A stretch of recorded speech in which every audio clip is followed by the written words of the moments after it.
face of discrimination. A social issue the left and right see differently. A divide also reflected by the partisan media. Here's coverage from the left. Supreme Court has just released a major decision upholding a Tennessee ban on gender-affirming care for transgender children. The Supreme Court upheld Tennessee's ban on gender-affirming care. The U.S. Supreme Court has just upheld a Tennessee law that bans gender-affirming care for minors. And coverage from the right. The justices there have issued a decision on Tennessee's ban on sex reassignment medical care for minors. The Supreme Court's decisive move to ban gender transition treatments for minors. It was a 6-3 decision allowing states to restrict puberty blockers, hormone therapy, gender-altering procedures for minors. There's a pattern in news coverage, with outlets being intentional over their word choice. Left media's use of gender-affirming care and alternative word choices like sex change surgeries used by the right. Why are we seeing this divide in defining these types of treatments? Let's talk about the terminology, then dive into the issue itself, how medical studies are being cherry-picked by media to support a position, and where do Americans stand on the issue. Welcome to Bias Breakdown. Join Straight Arrow News. See the slant, avoid the bias. When others skew the facts, we give you the truth down the center. Welcome to Bias Breakdown.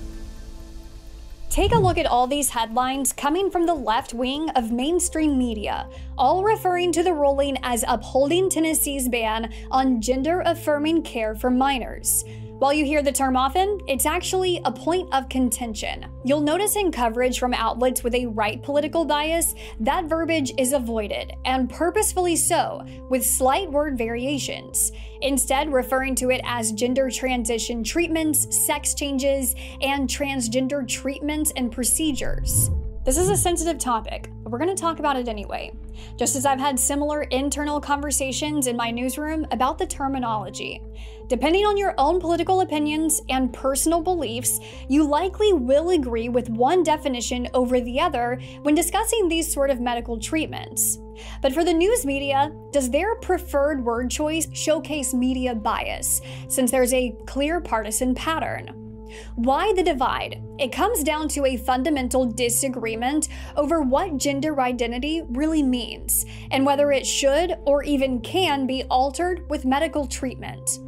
Gender-affirming care refers to puberty blockers, hormone therapies, and surgeries that would affirm someone's chosen gender. But that belief largely belongs to only one side of the political spectrum. Those on the right push back on the terminology, disputing the idea that these treatments actually affirm a person's gender identity. Gender-affirming is an adjective, a descriptor word, and because of that, media watchdog group All Sides considers it biased. All Sides writes, the polarization over the term reveals word choice bias, a type of media bias in which the words a reporter uses to describe something can reveal their perspective or opinion on it. There are very divergent views on the merits of medical intervention for transgender individuals, and the issue will continue to be a way that media outlets reveal their bias when reporting on such issues. This is All Sides' perspective, and it's the standard I try to follow when covering topics fairly, but every journalist and newsroom is different. Having multiple perspectives is a good thing. It's something we value in our newsroom. It's when you're open to hearing both sides that you typically get the full picture and understand why certain words get used or are avoided. Analysts and guests featured on left and right networks have two different takeaways over the issue. Those on the left raise concerns for the trans community, while those on the right praise the ruling as protecting children. Listen, you got to separate out the politics of this from the real human impact of this. I think as Paula noted, we're going to learn what the human impact is of this court decision among families across the country. Concern with that logic is it allows states to enact laws that burden only the transgender community and seems to invite them to create more of those laws. Many of these young children now, when they become adults, have been harmed irreversibly in ways that allow them to be appropriately angry with a system that allowed this to happen. Justice Thomas wrote extensively about the lack of evidence on these gender interventions on children, what's happening in Europe, and the harms that are being perpetrated on our children in the United States. And just as you can have two experts telling you two different things, same goes for studies. The left can cite studies proving these medical interventions and procedures are helpful, just as the right can cite studies showing they're harmful. Fox News reports study shows puberty blockers tied to poor mental health. Trans surgeries increase risk of mental health conditions and suicidal ideations.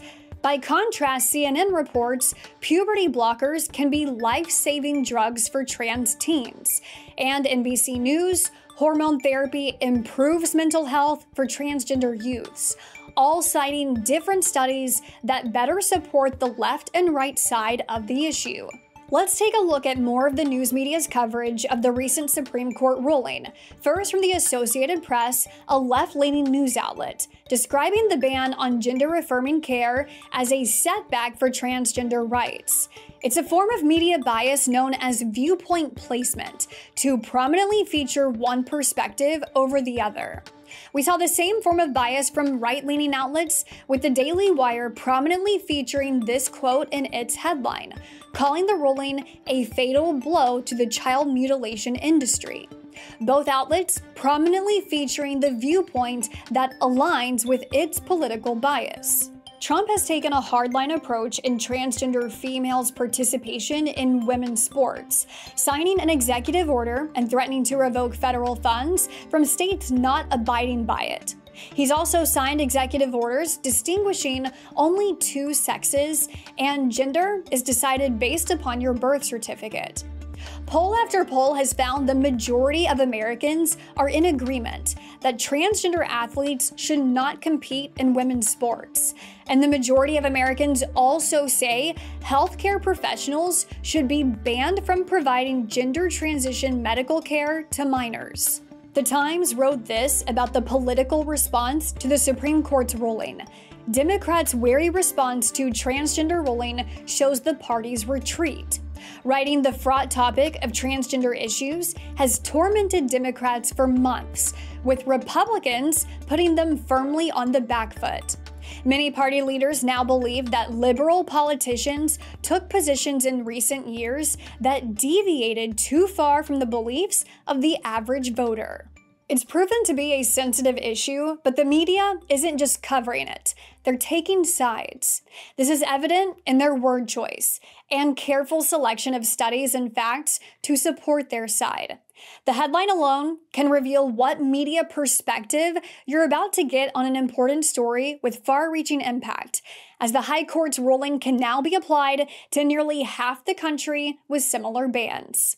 And that's your bias breakdown. Thanks for watching this week's episode, taking on another big story and breaking down the media biases that can play a role in shaping public perception over important issues.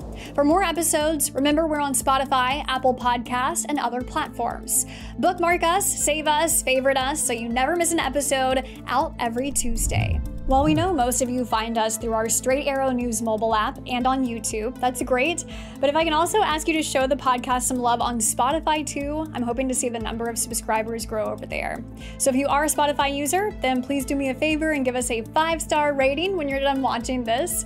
I know it takes some extra time and effort from y'all, but it really does make a difference. Sorry if you get tired of these little plugs at the end of every single episode, but thank you so much for listening through and for your support. I really do appreciate it.